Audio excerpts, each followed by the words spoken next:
ಒಬ್ಬ ಜನಸೇವಕ ನಾನು ಜನಸೇವೆ ಮಾಡಬೇಕು ಅಂತ ಅವನಲ್ಲಿ ಹಂಬಲ ಇದ್ರೆ ಅವನು ರಾಜಕೀಯ ಕ್ಷೇತ್ರಕ್ಕೆ ಹೋಗಿ ನಾನು MLA ಆಗ್ಬೇಕು MP ಆಗೇನೆ ಜನಸೇವೆ ಮಾಡ್ಬೇಕಂತ ಏನಾದ್ರು ಇದೆಯಾ?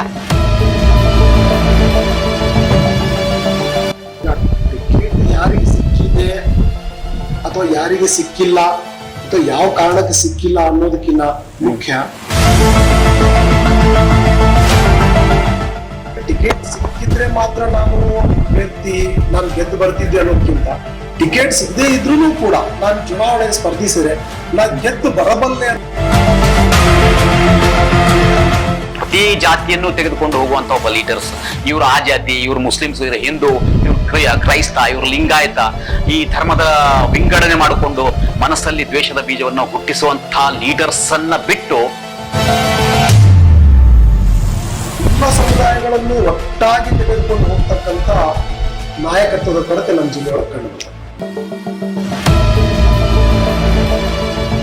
ಮುಸ್ಲಿಂ ಸಮುದಾಯದ ಮುಖಂಡರಾಗಿ ಲೀಡರ್ಶಿಪ್ ಅನ್ನ ವಹಿಸಿಕೊಂಡಂತ ಪಕ್ಷದ ರಾಜ್ಯಾಧ್ಯಕ್ಷರು ಉಸ್ಮಾನ್ ಗನಿ ಉಮ್ನಾಬಾದ್ ಅವರು ಕೂಡ ಎಲ್ಲಾ ಧರ್ಮದ ಒಂದು ಯುವಕರನ್ನ ಮತ್ತೆ ಸಮುದಾಯದ ಲೀಡರ್ಸ್ ಗಳನ್ನ ತೆಗೆದುಕೊಂಡು ಕೆಲಸ ಮಾಡ್ತಾ ಇದ್ದಾರೆ. ಅವರು ಪಾಪ ಉಸ್ಮಾನ್ ಗನಿ ಉಮ್ನಾಬಾದ್ ಅವರು EIMIM ಪಾರ್ಟಿ ಪ್ರೆಸಿಡೆಂಟ್ ಅಲ್ಲ.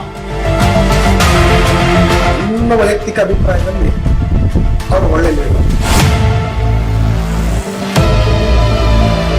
ನಾವು ಚಿಕ್ಕವರಿದ್ದಾಗ ಹೆಂಗಿತ್ತು ದರ್ಗಾ, ಇವತ್ತಿಗೂ ಹಂಗೇನೆ ಇದೆ. ದರ್ಗಾ ಮಸೀದಿ ಅದು ಹೆಂಗಿತ್ತು ಇವತ್ತಿಗೂ ಹಂಗೆ ಇದೆ.